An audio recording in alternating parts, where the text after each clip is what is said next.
എല്ലാവർക്കും നമസ്കാരം. എൻ്റെ പുതിയൊരു വീഡിയോയിലേക്ക് എല്ലാവർക്കും സ്വാഗതം. നമ്മളിന്നൊരു തേങ്ങ അരച്ചൊരു ചിക്കൻ കറി ഉണ്ടാക്കാൻ പോവാണ്. അതെങ്ങനെയാണ് ഉണ്ടാക്കുന്നതെന്ന് നമുക്കൊന്ന് നോക്കാം. ചിക്കൻ ഉണ്ടാക്കാൻ ആവശ്യമുള്ള സാധനങ്ങൾ: കുറച്ച് ചിക്കൻ, സവാള, ഉരുളക്കിഴങ്ങ്, പച്ചമുളക്, ഇഞ്ചി വെളുത്തുള്ളി ചതച്ചത്, കറിവേപ്പില, കുറച്ച് മല്ലിയില, നല്ല പേസ്റ്റ് പരുവത്തിന് അരച്ചെടുക്കുന്ന തേങ്ങ. ഞാൻ ചിക്കൻ്റെ അകത്തേക്ക് നമുക്ക് ഇഞ്ചി വെളുത്തുള്ളി ചതച്ചിട്ട് കൊടുക്കാം.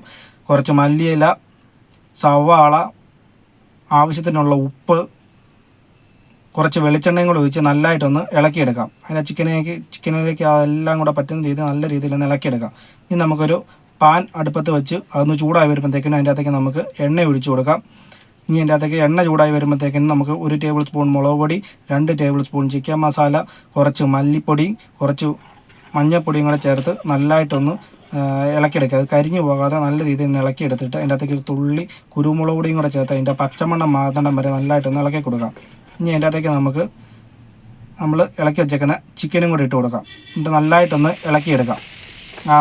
പൊടിയെല്ലാം കൂടെ ചിക്കനെ പറ്റുന്ന രീതിയിൽ നല്ല രീതിയിൽ ഇതുപോലെ ഒന്ന് ഇളക്കിയെടുത്തിട്ട് നമുക്ക് അതിൻ്റെ അകത്തേക്ക് അരച്ച് വെച്ചേക്കുന്ന തേങ്ങ ചേർത്ത് കൊടുക്കാം. നല്ല പേസ്റ്റ് പരുവത്തിന് അരച്ച് വെച്ചേക്കുന്ന തേങ്ങ ചേർത്ത് നല്ല രീതിയിലൊന്ന് ഇളക്കിയെടുക്കാം. ആ തേങ്ങ ഫുള്ളും ആ ചിക്കനിലേക്കൊക്കെ പറ്റുന്ന രീതിയിലൊന്ന് നല്ലതായിട്ടൊന്ന് ഇളക്കിയെടുക്കുക. അതുപോലെ ഇനി ഇതിൻ്റെ അകത്തേക്ക് നമുക്ക് 1.5 ഗ്ലാസ് വെള്ളം ഒഴിച്ചു കൊടുക്കാം. എന്നിട്ട് നല്ലതായിട്ടൊന്ന് ഇളക്കിയിട്ട് ചെറിയൊരു തിള വരുന്ന പോലെ ഇതുപോലെ ചെറിയൊരു തിള വരുന്ന സമയത്ത് നമുക്ക് ആ ഉരുളക്കിഴങ്ങും കൂടി ഇട്ട് നല്ലതായിട്ടൊന്ന് ഇളക്കിയിട്ട് മൂടി വെച്ചൊന്ന് വേവിക്കാം.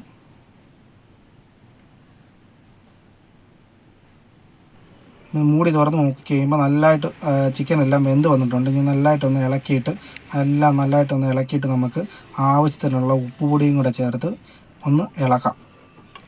ഇനി ഇതിൻ്റെ അകത്തേക്ക് 1 ടേബിൾ സ്പൂൺ വിനാഗിരിയും കൂടെ ചേർത്ത് നല്ലതായിട്ടൊന്ന് ഇളക്കിയെടുത്തിട്ട് തിളച്ച് കഴിയുമ്പം ഒന്നും കൂടെ തിളച്ച് കഴിയുമ്പോൾ നമുക്ക് സ്റ്റൗ ഓഫ് ചെയ്യാം. ഇനി നമുക്ക് കടുക് താളിക്കാം. ഒരു പാൻ വെച്ച് അത് ചൂടായി വരുമ്പോഴത്തേക്ക് അതിനൊക്കെ എണ്ണ ഒഴിച്ച് കൊടുക്കാം.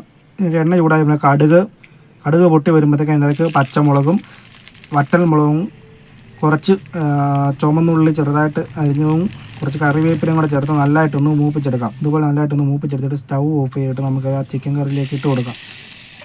ഇതിൻ്റെ അകത്തേക്ക് നമുക്ക് കുറച്ച് മല്ലിയിലയും കൂടെ ഇട്ട് നല്ലതായിട്ടൊന്ന് ഇളക്കിയെടുക്കാം. നല്ലതായിട്ടൊന്ന് ഇളക്കിയിട്ട് നമുക്ക് അതിൻ്റെ അകത്തേക്ക് കുറച്ച് പച്ച വെളിച്ചെണ്ണയും കൂടെ ഒഴിച്ചൊന്ന് ഇളക്കിയിട്ട് നമുക്ക് വേറൊരു പാത്രത്തിലേക്ക് മാറ്റാം. അപ്പോൾ എല്ലാവരും ഈ ചിക്കൻ കറി ഒന്ന് ഉണ്ടാക്കി നോക്കുക. ഉണ്ടാക്കി നോക്കിയിട്ട് അതിൻ്റെ അഭിപ്രായം നമ്മുടെ കമൻറ്റ് ബോക്സിൽ ഒന്ന് രേഖപ്പെടുത്തുക. നമുക്ക് അടുത്തൊരു വീഡിയോയായിട്ട് വീണ്ടും കാണാം.